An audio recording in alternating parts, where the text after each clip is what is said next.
Hello, Southwest Florida homeowners and homebuyers. Welcome to the 239 Real Estate Roundtable podcast, your go-to source for navigating the vibrant real estate landscape of our beautiful region. I'm your host, Kevin Tremmel, a local real estate agent, leader, and investor here in Southwest Florida. On this podcast, we bring you insights from best in the business, top-notch real estate professionals, seasoned agents, and experts of everything from homeowners insurance to mortgages, maintenance, and repairs. Whether you're a first-time homebuyer or a seasoned homeowner, we've got you covered with tips, strategies, and valuable insights to make your journey in Southwest Florida's real estate market a breeze. Get ready to unlock the doors to successful home ownership. This is the 239 Real Estate Roundtable podcast, where we demystify the process, share insider knowledge, and ensure you're well equipped to make informed decisions. Let's dive in.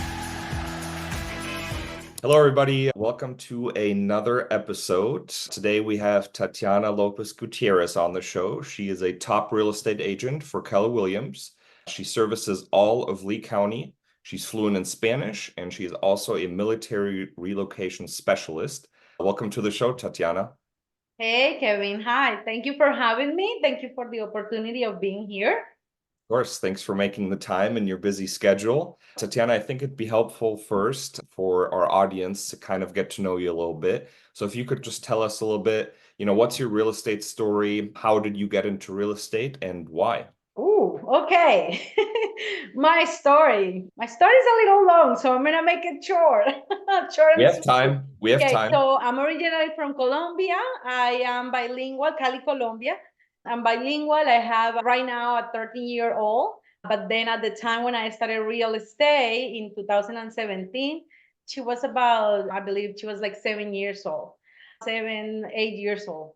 The schedule working in a regular 8 a.m. to 5 p.m. Monday through Friday is really challenging at the time because I was a single mom. So I will have to drop my daughter before I will go to work, and I have to pick her up after I leave work. So she was actually doing a longer schedule at her daycare than I was doing at my job.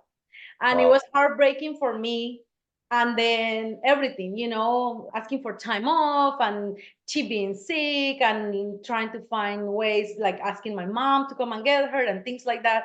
Not having the freedom to do what I needed to do. Honestly, I didn't start this business because I wanted to be rich, or I had at the moment in my mind, okay, I'm going to make sure I'm going to be helping so many families to become homeowners or achieve the real estate goals. In all honesty, that wasn't in my mind at that point. What it was in my mind was I need to do something, so I need to have more flexibility to be with my daughter because she's growing up and I need to be with her. So that was like my priority. However, entering from a full-time job to a commission based job with no basic anything, nothing, just if you do a transaction, you make money type of thing, that takes a lot of faith. Yeah. Because you need to pay all your bills and you still don't know when are you going to have that first close. Yeah, so let's say that's my jump of faith into real estate. Nice. And you've been doing it for 7 years. So I guess the jump into real estate has paid off. But no, hats off to you. I mean, the number one answer to that question, you kind of alluded to it when I asked people what got them into real estate, is obviously money. So you're, I think, one of the very few that answered that question differently. So that hats off to you. And that definitely takes a lot of guts to, especially with being a single provider and having a child, just diving head first into a new industry that it's 100% commission based, right? So that's awesome. And then you started, so I know you were with Keller Williams, and then you started in Lee County. Like that's where you started your career, and that's where you've been ever since. Is that correct? Yeah. So in past experiences doing other type of business, Mhm. right?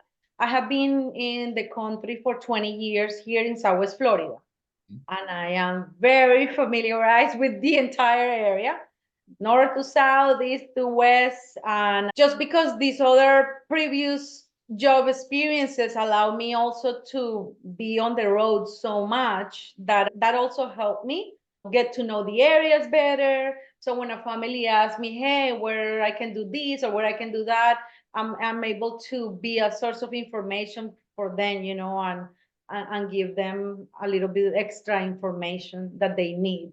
You started in Lee County in I 2016, and that's where you've been ever since. I did. So remember at that time I was working my 8 to 5 Monday through Friday. Yep. And that office was in South Fort Myers. So my first office where I got started, I can say where, right? Yeah. Okay, Sure. it was in Keller Williams in Bonita Springs.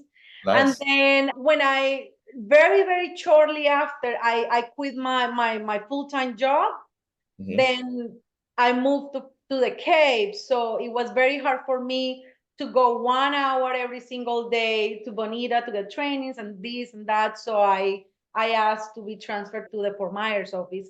And I have been there since 2019, I believe. Mhm. Okay. Yeah. Nice. But local, like Lee, you've always pretty Yeah, much. I'm in Lee County. I do serve South Charlotte, Port Charlotte, Punta Gorda. Okay. Okay. So Yes. you do go a little bit farther north than Yes. where Mhm. Lee County ends. So Charlotte County, that's good. And then do you do mostly, usually the answer is a little bit of everything, but do you focus on buyers or sellers, or do you kind of whatever comes your way, whoever calls you, or do you have like a preference? In all honesty, I work with whoever wanna work with me, with whoever feel is a good fit to work with me. Can be a buyer, it can be a seller, it can be an investor. Okay. If we have a good connection, if we have a good feeling, if they think that I can give them something of help that is gonna help them achieve their goals that they have, and they feel happy working with me, I do it. I don't want to force anybody to feel like we're not a good fit, because that doesn't feel right. So I don't focus only on sellers. I love helping first time home buyers. I Right. work with my military people, with my VA people, and I enjoy doing it. I truly do. I like to go out. I like to see their faces when they see the house that they fall in love with. And, I really enjoy working with my buyers. Of course, Right. sellers, we know is the core of this business. So I do have my sellers too that I love. Yeah, of Yeah. course. Well, and And my investors, I do have quite a few that I work with, just presenting them different opportunities. Yeah. course. Yeah. And as we know, every buyer will turn into a seller eventually, right? So you do enough buyers transactions and you wait enough time and you do your job right, then those will all become seller opportunities. But one thing that you mentioned that I kind of want to touch on. So you said you like working with first-time home buyers. You do quite a few first-time home buyer transactions. And, as we know, first-time home buyers have not had it very easy over the last 3 years when it came to an extremely competitive market. And now affordability obviously being like a big concern. So maybe you can just share some tips for our first-time home buyers, some, negotiation tips or any tips that you use in the Southwest Florida market when you assist and help first-time home buyers. Sure. Well, the first thing is you're not marrying the rate of your mortgage, you're marrying your house. So paying rent is 100% interest rate. This is dumping the trash every first of the month. You're never gonna see it. You're never gonna have any equity on it. You need a roof to live. So it doesn't matter. You have to pay this money every single month. What is gonna work is what is gonna work within your budget. And we have to come to a reality. What you can afford is what we're gonna work with. I can show you, and of course, that is amazing for me. The higher the price, the better. But that's not the way how I work. How I work is I help the buyers get into the reality of the situation and see, okay, if this is the budget that you have, if this is that you have to work with, that's what we're gonna work. Okay, I don't want them going above their means where they don't feel like they can pay the car payments, their house payments, or whatever the case is. So when they understand that they are not going to make any money in their rentals and that they need to really get a house, this housing market we're building, we still need houses. There is so many projects that are coming up, especially here in Cape Coral. In Cape Coral, we have thousands of new homes coming. apartments and houses and multifamilies and you name it. And we still are gonna be selling, and these people are still gonna be renting if they don't make their mind. They're gonna be waiting for the interest rates to go down. Yeah. Yeah. Now, I cannot promise them that I'm gonna get them any money toward their closing costs, but my goal is try to help them as much as I can with their negotiation, you Yeah. know. So as long as they have all their paperwork for their pre-approval and we can see, we work with their lender and see what we can do. Every family is different. Every case is different. It can be that they can get a little bit of money to help them buy points, and that maybe help them big time. Or it can just be that they need the money truly for their closing costs and they don't need to buy points. So if I can help them to allocate any extra funds, it will be for what it benefit most in the long run, not in the short run. So that's what I try to do the most with my buyers, especially Right. with the first time home buyers. Yeah.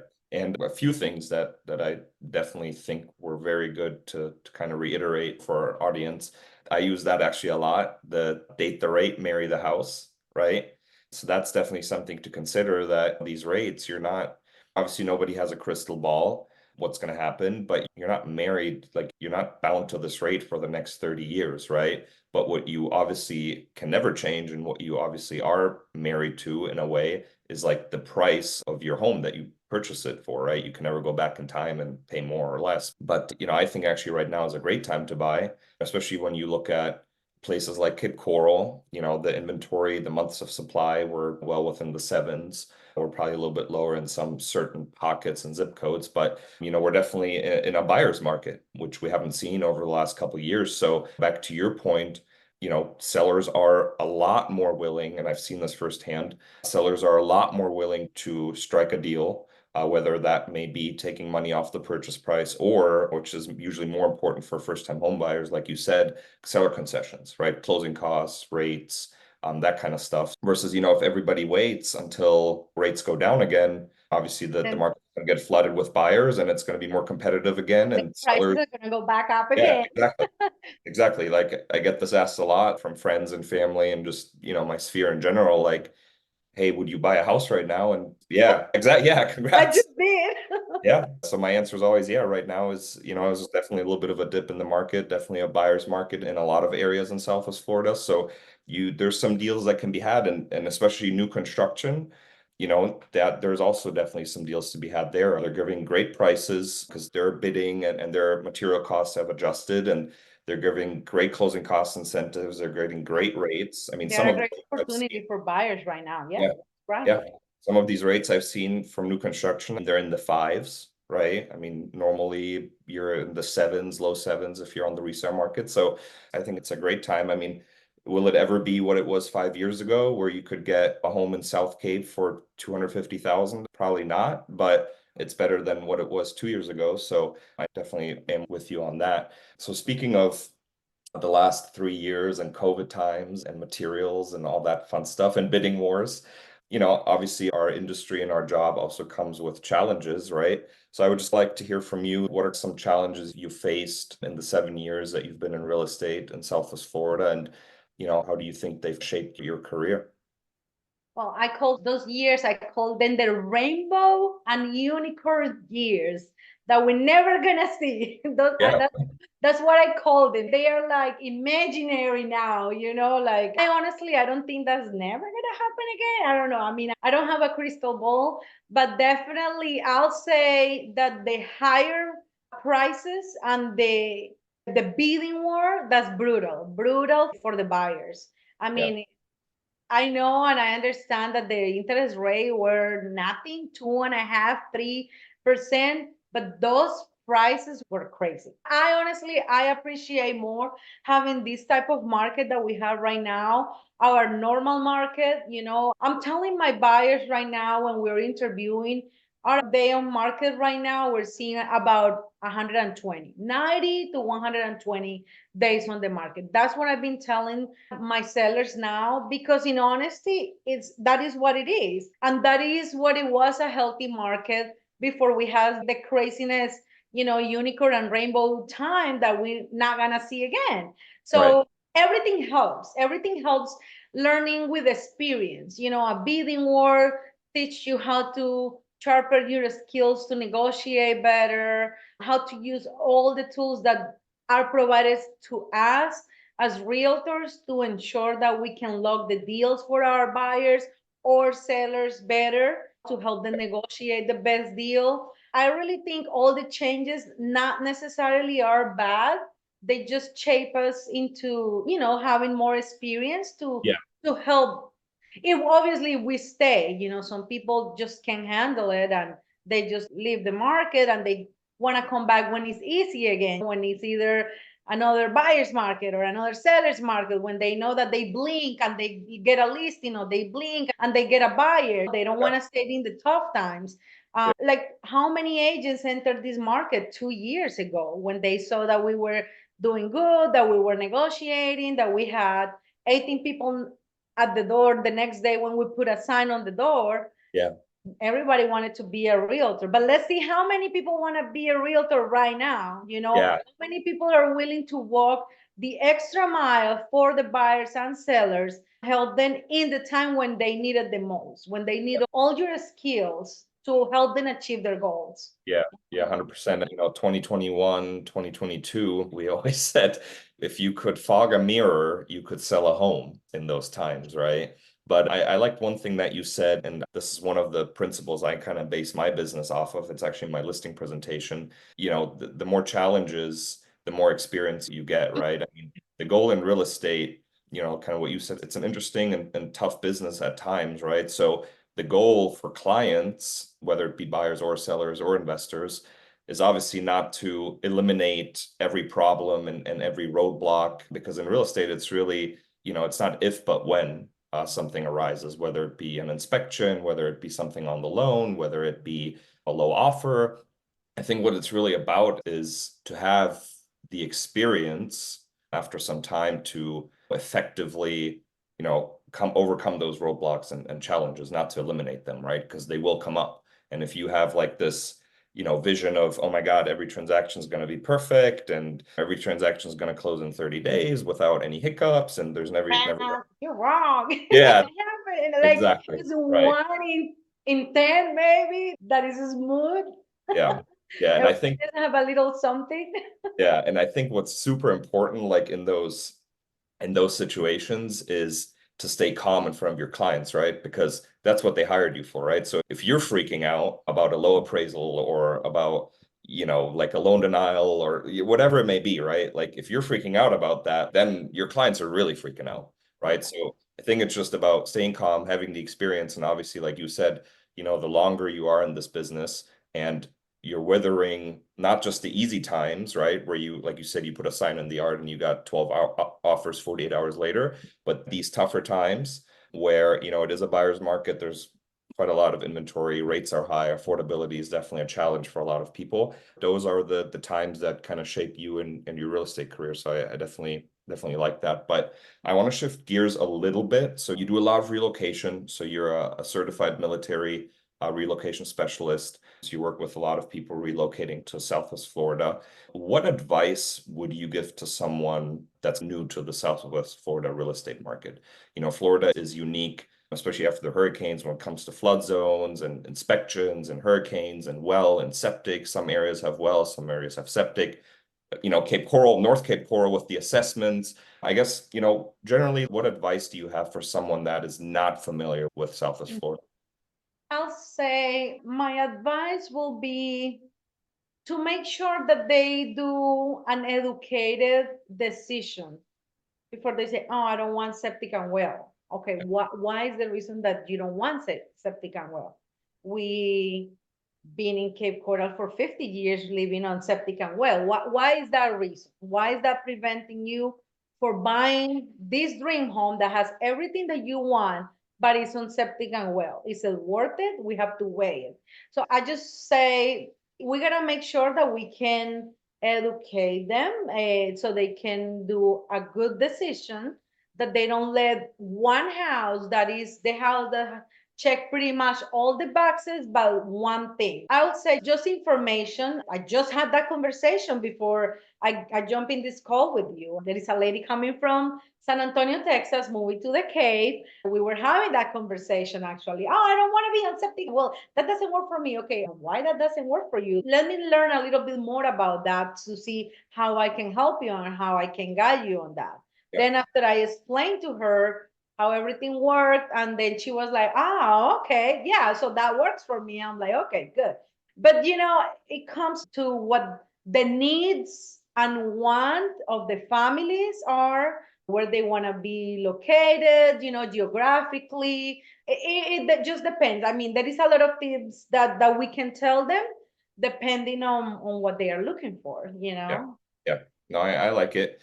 And one thing that you mentioned that I thought was great that I want to elaborate is, wants versus needs, right? So, for most people, right, like your home is not always going to check all your boxes, right?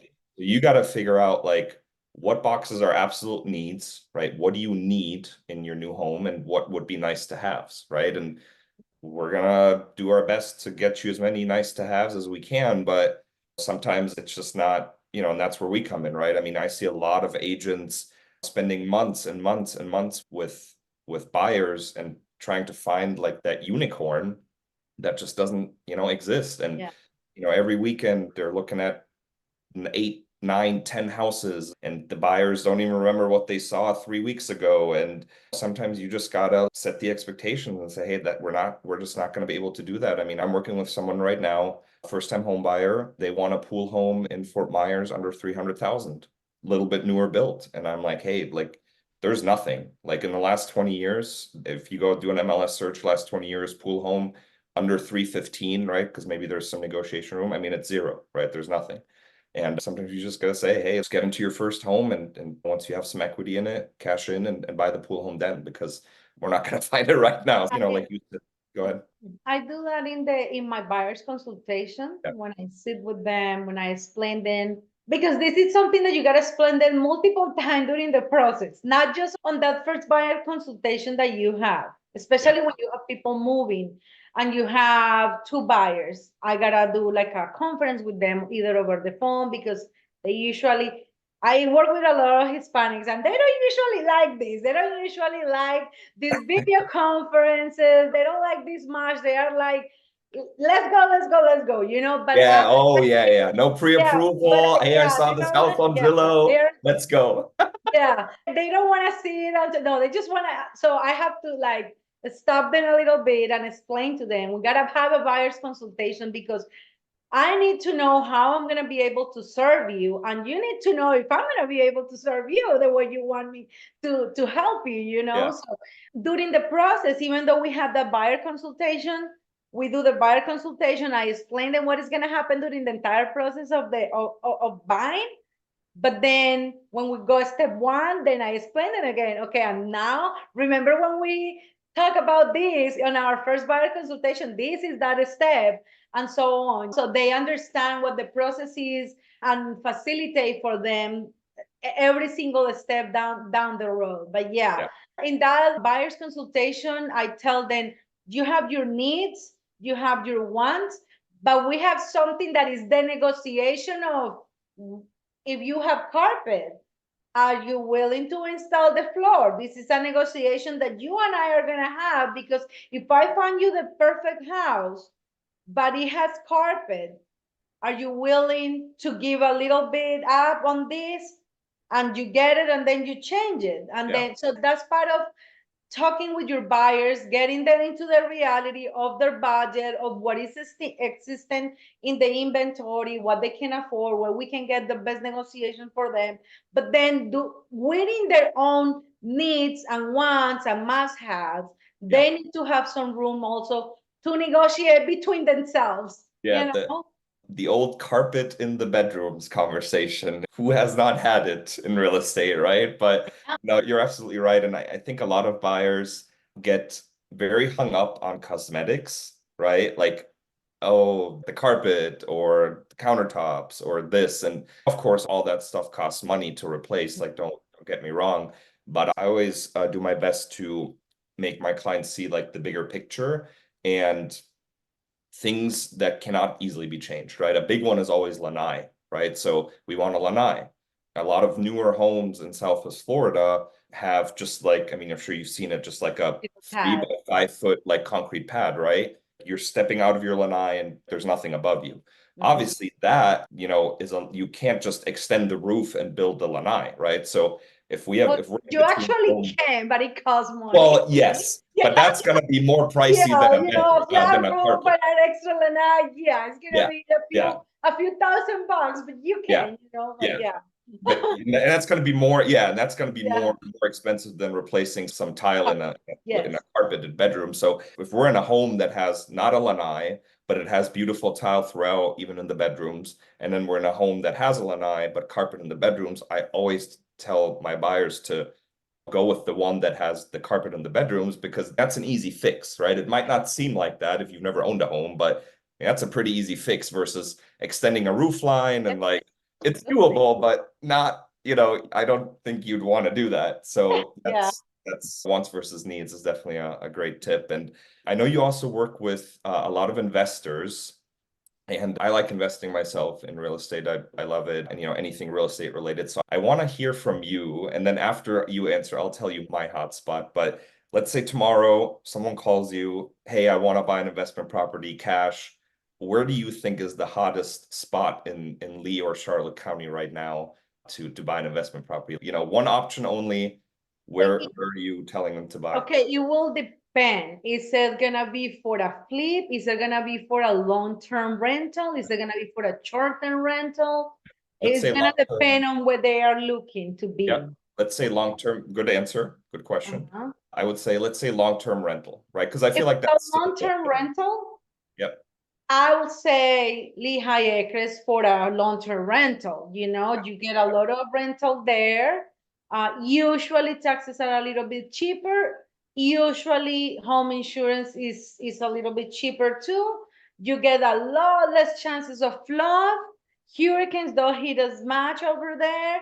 So just a duplex, that will be a great investment property in Lehigh Acres, for example, for a long-term rental Yeah, for per se. So it depends on what they are looking to do.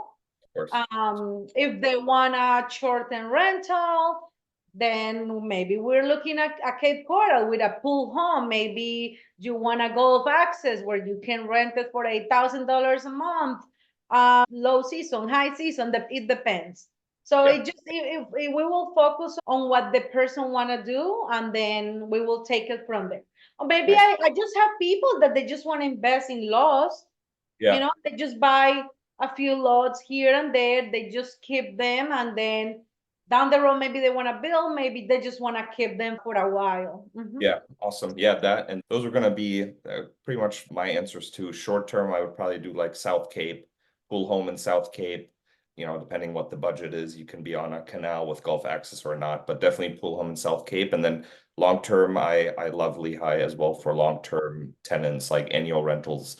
There's a lot happening out there. I mean, when I started real estate, 82 was a 2-lane road. I'm sure you remember those times, right? You were just 2 lanes and now it's 6 lanes and it's growing. And Alico Road is going to get extended to Sunshine and 82. And, the big builders, D.R. Horton, Lennar, you name them, they're building thousands of homes out there. Yeah, And, just feel like they are all back there. Everything just got connected, yeah. Yeah, like Corkscrew and 82, that's a little higher price point there. You got your Pulte's and your high-end Lennar communities. And then, but yeah, like you said, it's all getting connected. Like Corkscrew and 82, Alico and 82, Daniels and 82, Colonial and 82. I mean, that corridor is just going to explode. And that would probably be my number one as well. But of course, there's different investment strategies and there's good deals to be had if you can find them. But I also like what you said with the hurricanes and the flood. I think a lot of people, especially first-time home buyers, or maybe they're on their second home,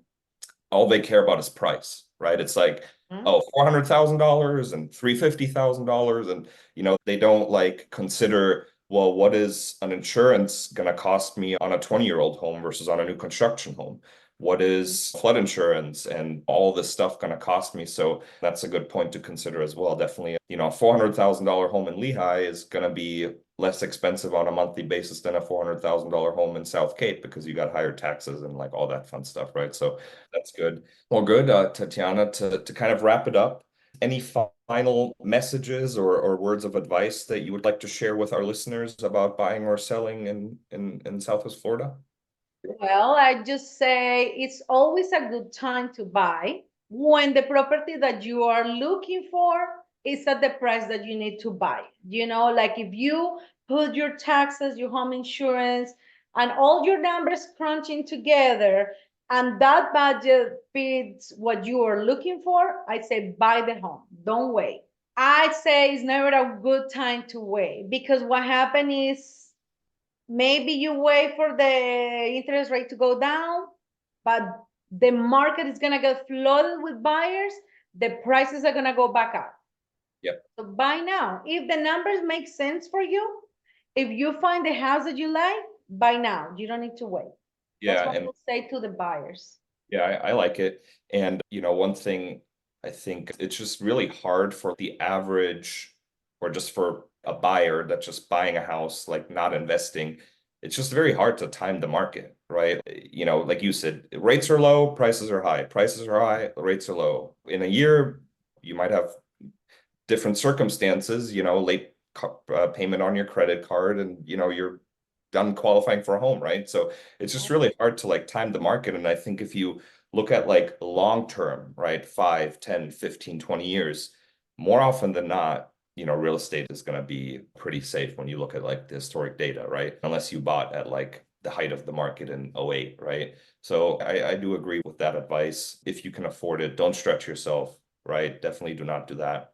If it meets your needs, if you can afford it, I definitely would also agree with go ahead and do it, right? Because long term, it'll definitely pay off. And even right now, some mortgages they're going to be a little bit more than rent, but over the next 5 years, we all know these stories. Rent is going to be higher than that mortgage. Yeah, we all know the stories where like you talk to a buyer and they're like, yeah, my aunt bought a home here 15 years ago and she's paying $1,000 a month, right? Maybe back then when this aunt bought, rent was 800, but she bought for 1,000. But who's laughing now, right? $1,000 a month for a home and all in. So I think time is definitely something to consider as well. And that's some good advice. Well, Tatiana, go ahead. If we look historically to our mortgage rates, we are still in the low or cheap rates, Yeah. Yeah. And also the curve of the real estate, you buy here, you go here, you go buy here. I bought one of those properties back in 2008. And now it went all the way down, all the way up. Yeah. It got back there. But guess what? I was paying it for 17 years. Yeah. Yeah. Yeah. Yeah, Now, exactly. what happened if you as a buyer can afford a little bit more to your principal, just a little bit, even if you don't think it's gonna make a big difference. But if you every month can send any extra 100 because you go out on a dinner and you spend that and more. Yeah. But if you make yourself keep that extra 100 and send it to the principal, you pay off the house way faster and you're not going to pay all that amount on your interest rate that you were supposed to have on your initial, bank disclosure. So it also comes to how people organize themselves. So I say one of the best ways to create generational wealth for yourself, for your family, is investing in real estate. And I mean, it might see that it can go wrong at some point with some things happening if the price has gone down. But in reality, in the long run, because in this game of real estate, you look at the long term, right? Not just 1 or 2 years necessarily, then I think it's pretty safe and it's the best way to do it. Yeah, I agree. And one last thing, what you said, I think what a lot of people don't realize is if you look at like the average interest rate over the last like 50 years, right? And you average the 14% rates, I think in the 80s or 70s, and then you factor in the 2% rates we had 2 years ago. I mean, the average interest rate over like 50 years is like in the sevens, right? So like what you said, we're not, I mean, we're average right now, right? I mean, this is it, right? This is not that crazy. So I bought a property in 2006 that it wasn't that bad. It was about a 5%. right.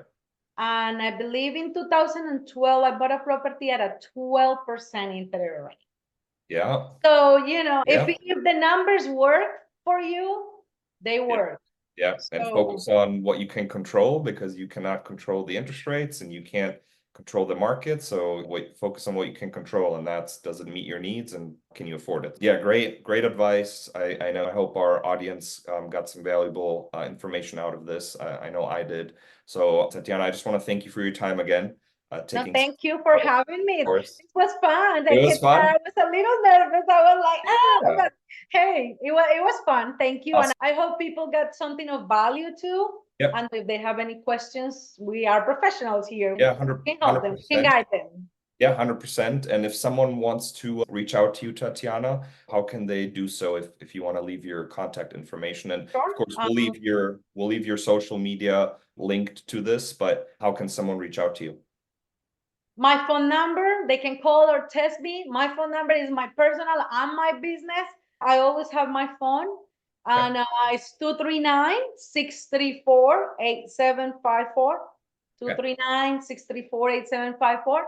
And my email is easy. It's Tatiana, Tatiana, .Lopez, Lopez, FL as in Florida, @gmail.com. So that's how they can reach me. Awesome. Awesome. Well, again, thank you so much for your time, Tatiana, and I hope you have a great day, and we'll be in touch. Thank you for having me, Kevin, and hopefully we can do this down the road, see how the markets have changed, and see what else we have to say down there, okay? Yeah, see if our advice was right in 12 months from today. Right. Awesome. Well, thank you so much. Thank you for having me. And that wraps up another insightful episode of the 239 Real Estate Roundtable podcast. I hope you enjoyed our discussions and gained valuable knowledge to enhance your home ownership journey here in Southwest Florida. A big thank you to our incredible guests and, of course, to you, our listeners, for joining us. If you have any questions or topics you'd like us to cover, or if you'd like to connect, feel free to reach out. You can find us on Instagram at @KevinTremmel_real estate, on Facebook at Kevin Tremmel Real Estate, or visit our website, kevintremmel.com. Don't forget to subscribe so you never miss an episode. Your feedback is crucial, and we're always eager to hear from you. Until next time, this is Kevin Tremmel, your host, signing off. See you on the next episode.